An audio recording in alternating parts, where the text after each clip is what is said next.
جو لوگ جھوٹی قسم کھا لیتے ہیں، مسئلہ سن لو، اگر کسی شخص نے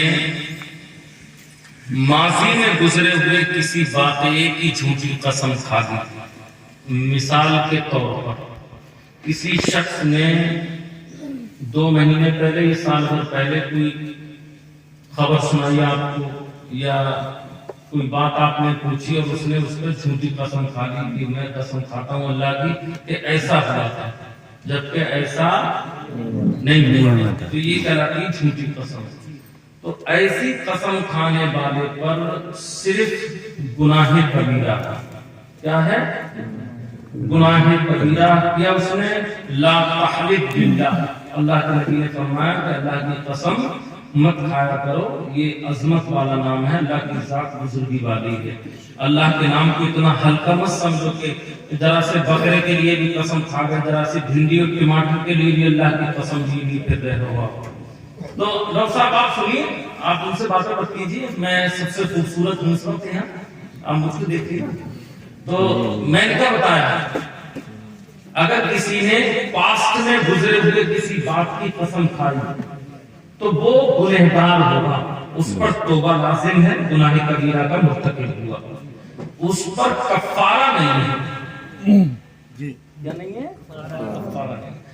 اگر کسی نے قسم کھائی فیوچر کی، مستقبل کے بارے میں اللہ کی قسم کھاتا ہوں کہ تیرے گھر میں قدم نہیں رکھوں گا، یہ قسم کھائی، اور پھر اس نے قسم کو قدم رکھ دیا، تو یہ کہلاتا ہے قسم توڑنا۔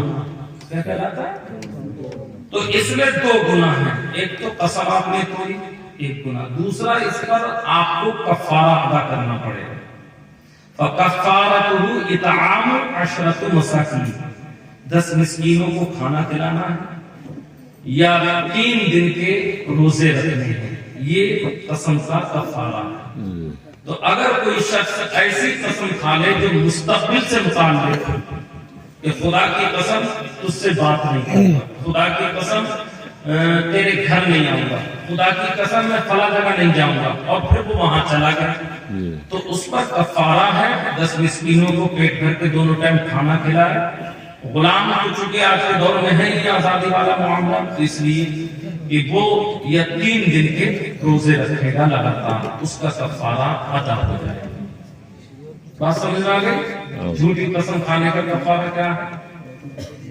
10 مسکینوں کو کھانا کھلانا پیٹ بھر سے دونوں ٹائم، یا 3 دن کے روزے رکھنا۔ جیسے لوگ پیشاب کرتے تھے، پیشاب کرنے کے بعد استنجا نہیں کرتے، وہ استنجا نہیں کرتے، پھر وہ کہتے ہیں ہم پہ تو ہمارا سنجا ٹوٹ گیا، غسل کریں گے تبھی نماز پڑھنے جائیں گے، اب 1 ہفتے تک بیٹھے رہتے ہیں ایسے۔ ہاں بھائی ہو ہی گیا وہ تو، جب سنجا ٹوٹ گیا۔ آج کل لوگوں کے ساتھ یہ ہے کہ کسی نے اگر پیشاب کر دیا، 8 دن تک بتا رہے ہیں، 8 دن تک ایسے ہی رہے گا۔ پیشاب کرنے والا کبھی ناپاک نہیں ہوتا، نہ ٹٹی کرنے والا ناپاک ہوتا ہے، پیشاب کرنے والا۔ اگر آپ نے بغیر پانی کے، بغیر ڈھیلے کے، بغیر مٹی کے، بغیر ٹیشو پیپر کے آپ نے استنجا نہیں کیا اور ایسے اٹھ کے آ گئے، تو آپ پر اب بھی غسل فرض نہیں ہے، آپ ناپاک۔ آپ گھر آئیے اور گھر آنے کے بعد استنجے کی جگہ کو دھوئیے، انڈر ویئر بدل دیجئے، دوسرا پہن لیجئے، اور اپنی مسجد میں جا کے وضو کر کے نماز پڑھیں۔ بات سمجھ میں آ گئی؟ تو پیشاب کرنے والا اگر بغیر استنجے کے اٹھ گیا تو ناپاک نہیں ہوتا۔ بات سمجھ میں آ گئی؟ اور کوئی سوال؟ حضرت محرم کے بارے میں بتا دیجئے، مطلب تعزیہ بنانے کے بارے میں کس طریقے سے بنائیں یا نہیں بنائیں؟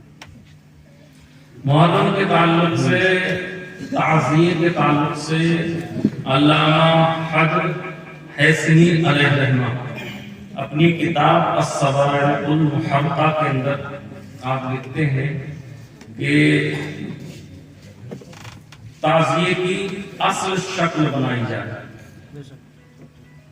جو سرکار امام حسین رضی اللہ تعالی عنہ کا اصلی روزہ ہے، ایسا روزہ بنایا جائے،